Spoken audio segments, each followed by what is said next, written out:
Au cœur de Place Diouville, cet édifice abrite de nombreux organismes et ministères. 15 des 21 étages sont occupés par 650 fonctionnaires. Mais selon la gestionnaire de l'immeuble, le bail qui se termine en octobre 2026 ne sera pas renouvelé par la SQI, la Société québécoise des infrastructures. Une information que la SQI n'a pas souhaité commenter. Par écrit, la porte-parole nous a simplement indiqué que ces démarches s'inscrivent dans le plan d'optimisation qui consiste à relocaliser dans les propriétés du gouvernement les employés actuellement dans des espaces en location. La Régie du bâtiment, qui compte près de 200 employés sur place, a confirmé le déménagement pour 2026. Le syndicat des employés a aussi été informé de ce déménagement. Nous, ce qu'on a appris, c'est que nos travailleurs et nos travailleuses déménageraient dans les bureaux de la SAC au 310 boulevard Jean-Lesage. Le gouvernement économisera ainsi autour de 6 millions par année. On s'attend à ce que le gouvernement fasse ce qu'il a dit qu'il ferait,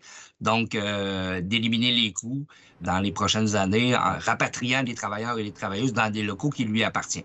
Alors, on ne peut pas être contre la vertu. Et le 800 Place Diouville ne sera pas le seul édifice à voir quitter ses fonctionnaires. Le 710 Place Diouville se prépare aussi à un non-renouvellement du bail de 3,8 millions par la SQI.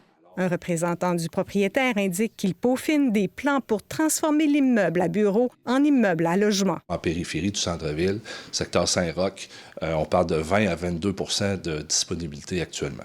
Selon ce spécialiste, les non-renouvellements des baux par la SQI feront augmenter de 3 à 4 le nombre d'édifices disponibles au centre-ville. Un immeuble à bureaux sur 4 serait ainsi inoccupé. Pour cette raison-là qu'on voit actuellement des promoteurs s'activer à transformer ou à convertir ces immeubles de bureaux-là pour un autre usage. Il comprend que le gouvernement souhaite faire des économies alors que beaucoup d'employés sont en télétravail, mais il estime que le marché en est déstabilisé. Ici Guylaine Bussière, Radio-Canada, Québec.